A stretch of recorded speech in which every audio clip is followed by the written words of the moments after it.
अल्ताफ हुसैन मुल्क दुश्मन क्यों कहा जाता है? अल्ताफ हुसैन गंदा बुरा खराब आदमी क्यों कहा जाता है जुर्रत किसी में जो ये बातें करे जो अल्ताफ हुसैन करता है?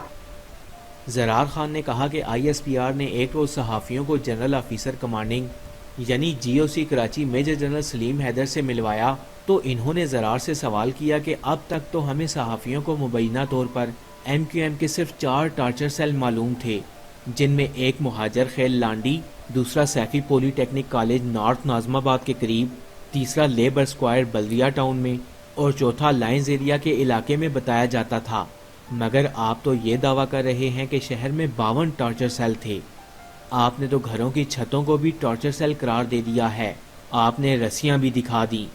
ये तो आप जिन पर इल्ज़ाम लगा रहे हैं इन्हीं को मजलूम भी बना रहे हैं। लिहाजा ये तो काउंटर प्रोडक्टिव हो जाएगा। ऑपरेशन और गिरफ्तारियों के पेश नज़र MQM की क़यादत रूपोश हो गई और 5-6 माह बाद MQM के रूपोश चेयरमैन अजीम अहमद तारिक मंजर आम पर आए। रिपोर्ट्स के मुताबिक जब अजीम तारिक प्रेस कॉन्फ्रेंस कर रहे थे तो वहाँ कुछ इंटेलिजेंस के लोग भी दिखाई देते थे। शायद हुकाम उम्मीद कर रहे थे कि MQM की क़यादत अजीम अहमद तारिक के हाथ में आ जाएगी। अपनी आखिरी प्रेस कॉन्फ्रेंस में इन्होंने अल्ताफ हुसैन पर काफ़ी तनकीद की। इसके बाद 1 या शायद 2 दिन बाद ही अजीम तारिक को उन्हीं की रिहाइशगाह पर कत्ल कर दिया गया। शक तो ज़ाहिरी तौर पर MQM पर ही गया, लेकिन MQM ने वाज़िया तौर पर इल्ज़ाम खुफिया अदारों पर आयद किया कि खुफिया अदारों ने अजीम तारिक को कत्ल करवा दिया ताकि ऑपरेशन के नाम पर MQM के खिलाफ कार्रवाई तेज कर दी जाए।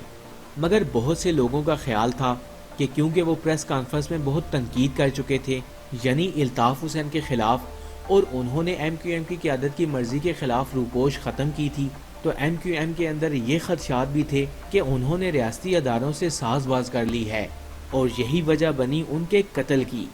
यानी अजीम तारिक के कत्ल पर मुख्तलिफ हलकों की राय भी मुख्तलिफ थी। आफाक अहमद ने भी इस कत्ल का जिम्मेदार MQM को करार दिया। इनके मुताबिक अजीम भाई मुझसे राब्ते में थे। आखिरी प्रेस कॉन्फ्रेंस के बाद मुझे अजीम भाई की सलामती की फिक्र हुई। मैंने उनसे कहा कि फेडरल B एरिया से निकलें, मगर उन्होंने कहा कि मैंने अपना इंतज़ाम कर लिया है, लेकिन इसके बावजूद उन्हें कत्ल कर दिया गया।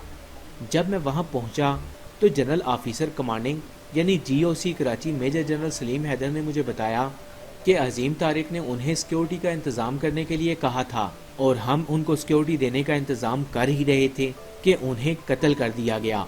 कराची के एक साबिक पुलिस अफसर ने, जो अब पाकिस्तान में नहीं रहते, याद दिलाया कि अजीम तारिक के कत्ल में भी 3 मुलजिम गिरफ्तार हुए और फिर जमानत पर रिहाई के बाद इन तीनों को भी कत्ल कर दिया गया।